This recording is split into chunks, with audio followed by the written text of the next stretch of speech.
Alrighty, welcome in to Nate's NFL Power Podcast. Here, guys, your place for commercial-free power rankings, game slate, top 5 games of the week, and picks. Of course, I am your host, Nate, aka Always Trigger, and definitely want to say I really enjoyed Week 1, and I hope you guys are definitely vibing with the new look, new format, and enjoying it. Of course, if you're liking these videos, don't forget to go ahead and hit that like button for me. Go ahead and subscribe as well. That way you're always attuned to when I put out the next video, as well as don't be a stranger. I'd love the interaction, the fans out there. You know, I make this podcast not only for me to speak about football because I love talking about football, but also for people to kind of interact with it, enjoy. You get your information, like I said, commercial free. I think it's one of the best aspects of my Power Podcast. I think it gives you everything you need to get ready for the upcoming week, kind of a short recap of what happened and my thoughts. And, you know, I'd love to hear yours as well. So don't hesitate to be someone who puts a comment down there. I'll make sure I respond to it. We're going to get right into Season 3 here, Episode 2, which is Week 2 of the 2024 season. So let's go ahead and jump right on into it, guys. There you go. We have the power rankings right here presented for you. If you're going to look at them here on YouTube, I'll give you a moment to kind of pan them over. Again, this is my new format with the 3 columns. We'll start on the right side there with teams 22 to 32. I do want to start off talking about the bottom 2 teams, Giants and the Panthers. When looking at these franchises, they're just not run in a way that makes me feel confident in them. I can only feel for fans of these organizations. The Panthers, it seems like nothing they do ever works correctly. They got absolutely pummeled by the New Orleans Saints, looked terrible. Bryce Young, you know, when these quarterbacks came out last year, Bryce Young, CJ Stroud, and Anthony Richardson, I actually had Bryce listed as my number 3 of those guys. So for the Panthers, I honestly don't know if they had AR or if they had CJ that they'd be that much better. I mean, they might not be the worst team in the league. I think then they'll probably be the Giants would be the worst team in the league. But to be honest, the way the Panthers are run, the way they coach, the way their owner works, and I think they're very much the worst team in the NFL at this moment. They haven't changed for me here in the second week. Now the Giants, man, oh man, they had a rough weekend. They watched Saquon Barkley score 3 touchdowns with the Eagles. He really saved the Eagles. We're going to get to them here in a moment. And then they go out there and did they stink up the joint versus the Minnesota Vikings and their new acquisition, right? Malik Neighbors, he really didn't get anything going. So not a good showing at all. Daniel Jones looks awful. Very disappointed in him. Like I said, I really had high hopes for him a couple of years ago. He had a great season, but he looks like a shell of himself. He's not doing things correctly there. He's throwing pick sixes. I think the stats are out there, guys. If you look at like his last 8 or 9 games, guy's throwing 2 touchdowns. He's thrown 3 pick sixes. And if you look at his overall career in the 60 games he's played for the New York Giants, in 20 of those games, he hasn't thrown a touchdown. So when you put all that together, it really is not a small sample size anymore. We're talking 60 games as a starter for the New York Giants, and he definitely does not look to be the answer. Wanted to point out those 2 teams there at the bottom. Also want to point out the Commanders, dropping 8 spots, coming down to 29. Really had high hopes for the Commanders. I thought Jaden Daniels was going to have a good year this year, and it looks like he probably may. However, their back end, it's Swiss cheese because they can't cover anybody. They have holes back there, and it's just, that's showing to me, it's just going to take some time. Dan Quinn's going to need to get more talent back there, and he's going to have to work on that because right now they are not at the level of talent needed to actually be competitive, and that was very, very poor showing versus Baker Mayfield and the Buccaneers. We'll talk about the Patriots as well, jumping up 4 spots here. Little bright spot here toward the bottom of the rankings. They went over to Cincinnati and pulled out a win against Joe Burrow and those Bengals. They look like they're well coached. I do like Mayo as a coach. Right above them, let's definitely not miss out on the Atlanta Falcons. They dropped 12 spots. And the reason they dropped, a part of that could be Kirk Cousins, coming off that Achilles. He definitely didn't look great. Aaron Rodgers, we'll get to him in a moment. He didn't look great either. But the Falcons, just as a whole, didn't seem to perform at the level that I thought they would. They acquired some new pieces on defense. So maybe there's still some room for them to kind of get things put together, and it's going to maybe take some time. But after what I saw from the Falcons and what I saw from the Bucs, I very much am questioning whether or not the Falcons are going to be as competitive as I thought they would be in the NFC South. And then lastly, for this column, we'll talk about the Browns, who moved down 10 spots. They got absolutely pummeled on all phases of the game from the Dallas Cowboys. Their offense looks awful. Deshaun Watson is facing also new charges, apparently. Well, new in the sense that they're newly presented to the judicial system. However, these charges are from 2020. So there's some contract talk that's surrounding them. He didn't play well on offense. He doesn't look comfortable on offense. The Browns were missing some people on their offensive line. And when you're missing people against the Dallas Cowboys defensive line, that's going to typically look that way. However, I do remember Deshaun Watson when he was in his better days years ago. He was very much a playmaker. He did not look like that on Sunday. You look at special teams as well. They gave up a return for a touchdown. And on defense, they played better on defense. However, I expected their defense to be more dominant, especially Myles Garrett going up against a rookie, and that just wasn't the case. And therefore, the Browns drop those 10 spots. So quite significant drops here in the right column again with the Browns and the Falcons after some pretty awful showings. Let's move right over to the second column, teams 11 through 21, and hit on a couple of teams that I want to talk about here. We will start at the bottom with the Jacksonville Jaguars, dropping 5 spots. They played a pretty decent game against Miami. However, it was self-inflicted wounds that really hurt them. Travis Etienne fumbling right before going into the end zone and therefore negating a touchdown that he would have had, changing the outcome of that game. They just don't look like they can ever put together a full 60 minutes of football. And Doug Peterson's going to have to start answering some tough questions if the Jacksonville Jaguars can't really put things together. Because I personally do believe they have a decent roster. They definitely have a quarterback. He got paid in Trevor Lawrence. Wide receiver number 1 for me, Christian Kirk, a little bit of a toss-up. He did drop a couple of key passes there in that game. One in particular, I remember in the beginning of the game, it was a clear first down that he dropped. I think they have the talent again, but I just don't see them putting together complete games. Let's move up to the Saints here. They moved up 5 spots after that drubbing of the Panthers. They have an interesting matchup coming up next week that we're going to talk about here a little bit later. The Steelers moved up 5 spots to 19 after their win. They played great on defense and on offense, kicking 6 field goals. Justin Fields didn't do anything completely stupid, didn't ruin the game for them. And I think he'll get the start here in week 2.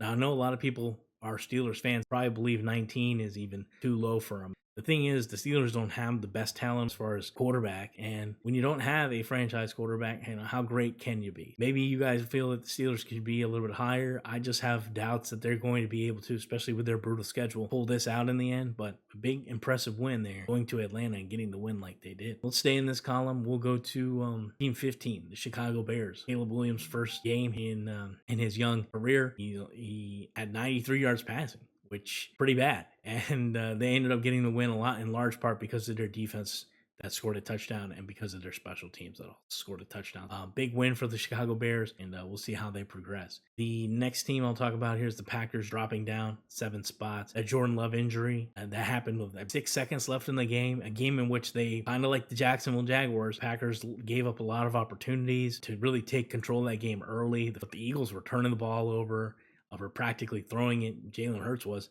right into the arms of Packers defenders who were dropping it. And then to come away with that injury, Jordan Love, who looks like he's going to be out for about at least a month. I think, 14. Without Jordan Love, this team's not going to be the same. And then therefore benefiting from teams dropping so much were the New York Jets, who lost a game, in all honesty, played pretty bad on Monday night, but still moved up 2 spots. Aaron Rodgers, I think he's going to knock the rust off, but he did a much more better job of showing me he's still got it than Kirk Cousins, who really didn't. Liked what I saw from Rodgers with the Jets. However, what I will say was very concerning with the Jets was their defense. I mean, they got run on big time by Jordan Mason. That young man absolutely took control of that game behind that offensive line, and Brock Purdy was hitting shots all over the place. I think Brock Purdy played a substantially well game compared to his numbers, especially if you look at his numbers, you may say, it's okay. I mean, he was hitting Kittle on great routes to the outside to the boundary. He was really moving the ball in a manner that looked like he definitely has more command of his team. And so I was very impressed by those 49ers and very, very disappointed, conversely, with the Jets defense because, coming into this year, I thought the Jets defense was going to be a lot better than what they showed on Monday night. Now, again, they can still get it together, and I think there are still a lot of moving parts. One thing that I wasn't apprised of that I found out today in one of the shows that I watched was that the Jets, I believe, have four new or lost four defensive linemen from last year. And I just didn't think they had that much turnover on the line. I knew they'd lost one or two players for sure. I did know that they also picked up Hassan Reddick, and I was really expecting more from the Jets. And I guess maybe it's going to take some time to see if maybe how they're going to be able to get pressure. I like their back end with Sauce Gardner, et cetera, but he also, Sauce got a little banged up in that game too. So, I'm really concerned for the Jets, and, still a decent team if they can put it together. But we'll see how that kind of comes out. And then we'll touch on teams 12 and 11 also. Cincinnati Bengals dropping 6 spots. Man, they seem to start every year poorly. Losing a home game to the Patriots is by far one of the most biggest surprises of the weekend. Jamar Chase caught 6 passes. He didn't seem too happy after the game, and I don't think he's going to be a happy trooper as long as they decide they're not paying him the contract that he feels he rightfully deserves. You had their other wide receiver, Higgins, missed the game with a hamstring injury. So they've got some questions. And, maybe it's just that they always start off slow and they have a big game coming up here this week, and we'll see how they go from here. But really bad showing from the Bengals and then the Eagles. I think even in a win, they drop out of my top 10. They did not look good in Brazil. The turnovers early, the defensive side of the ball. Same kind of thing with the Commanders in a way. You talk about Swiss cheese light, maybe, is what we'll call the Eagles' backfield, defensive backfield. It's just not good on the back end. It's not good enough. And I don't know if that was maybe the field with the footing that they weren't able to chase around the wide receivers for the Packers as well. So maybe the jury's still out. Maybe they have room to bounce back here. I really thought they would come in with a better showing than their NFC East rival, the Dallas Cowboys, but it was quite the opposite. I was very nervous after watching the Eagles in their first game. I thought they underperformed even in the win. And then moving right along here to my top 10 teams of the week here, we're going to start right there at number 10, the Tampa Bay Buccaneers. And what a game they played against the Washington Commanders. Baker Mayfield went absolutely bananas, scoring 4 touchdowns. He had a 100% completion percentage to Godwin and White. He also completed 5 of 6 attempts toward Mike Evans. One pass, Mike Evans just mossed St. Juice in the end zone, and that was a beautiful, beautiful play. So the Buccaneers showed that they really are a team to beat in the NFC South. Again, this is after week 1. However, they have, I believe, won that division 3 or 4 times in a row. I think they're the only team in the NFC. I heard this stat the other day. The only team in the NFC that's gone to the playoffs each of the last 4 years. So very, very impressive showing by the Buccaneers. We'll go over to Team 9, the Miami Dolphins, who moved up 4 spots. Great showing, especially on the defensive end of the ball. Tyreek Hill, of course, we all saw that video. If you didn't, I implore you to watch that body cam footage video. Not something I want to get too much into. However, what I will say is he didn't deserve treatment that he got.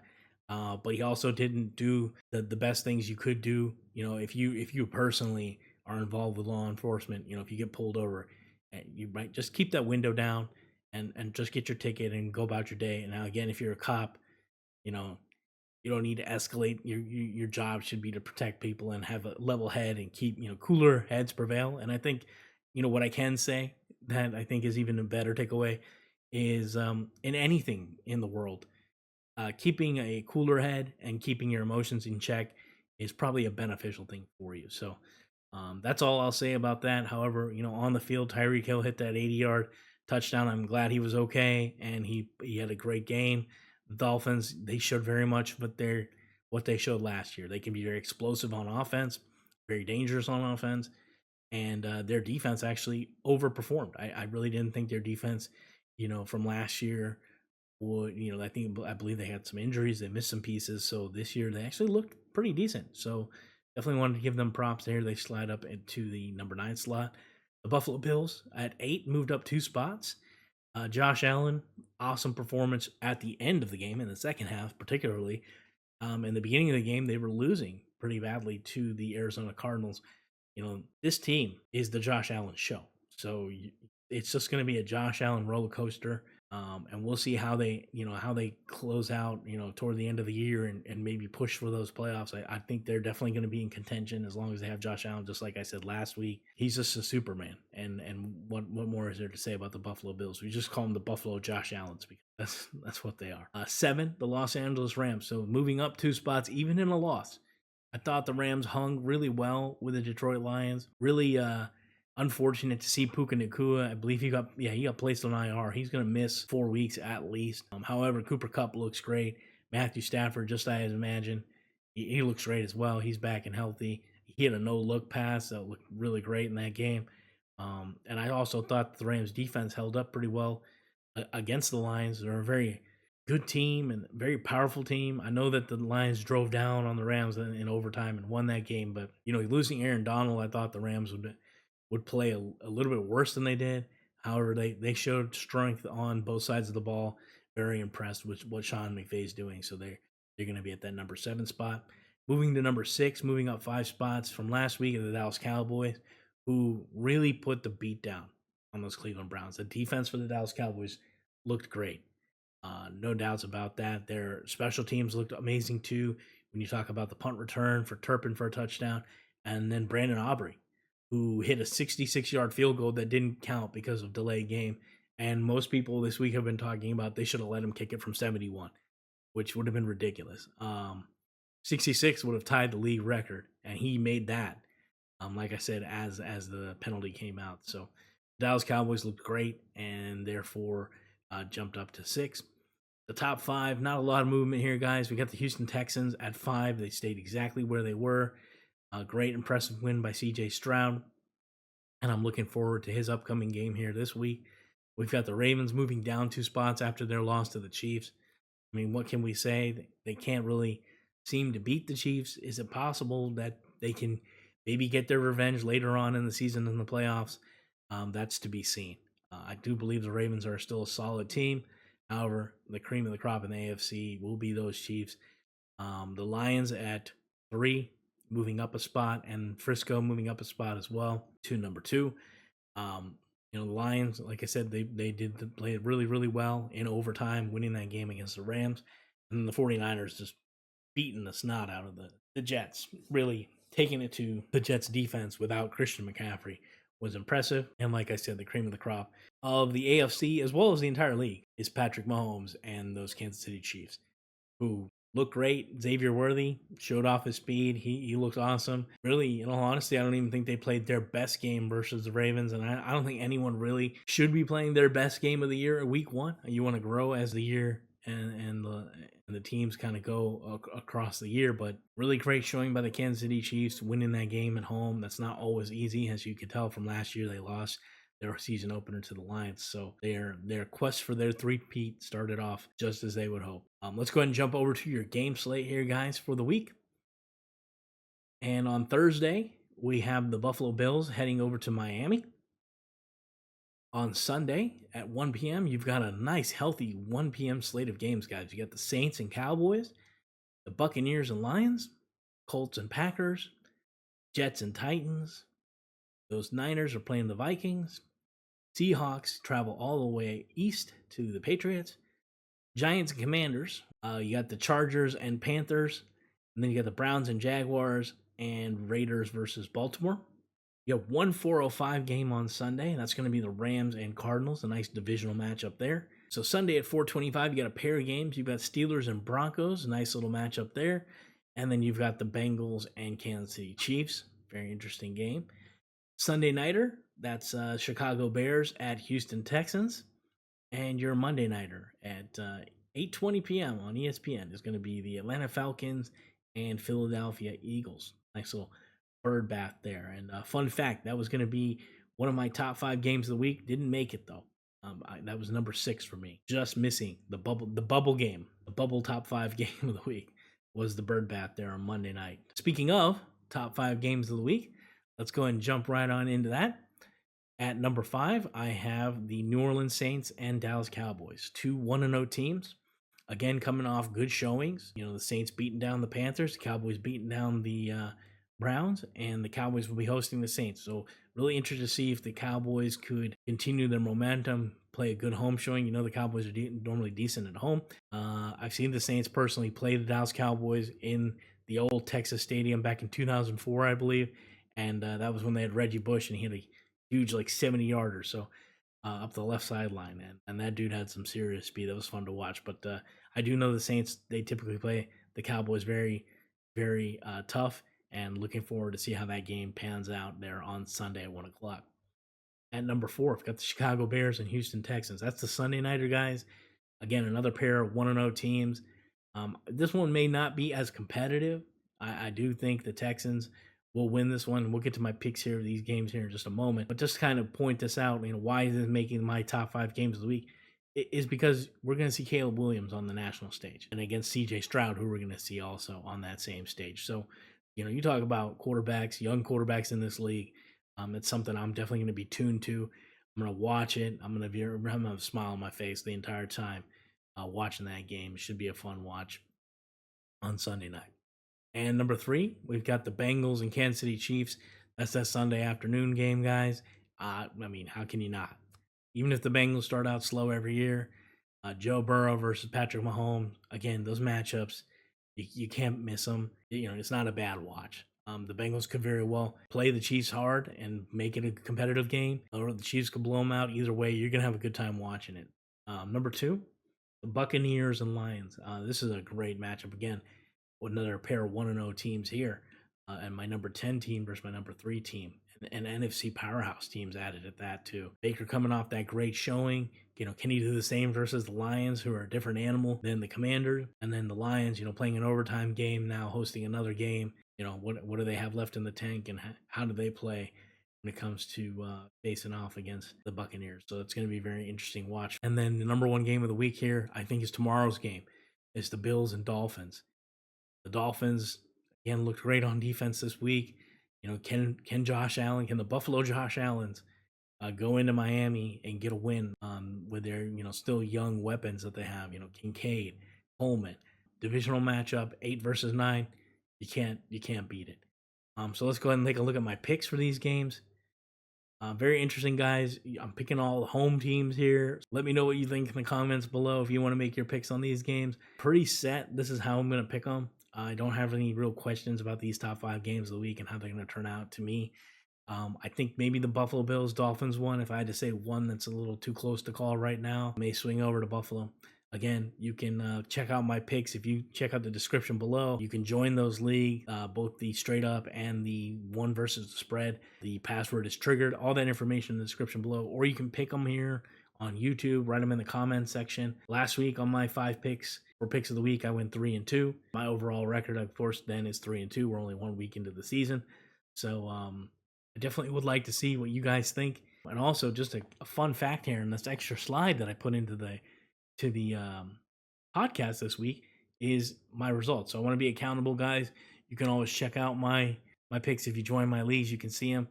So I went 12-4 with the straight picks. So of the 3-2 that I went in the 5 games of the week, I ended up going 9-2 the rest of the way for a final of 12-4. And then against the spread, I went 10-6 last week.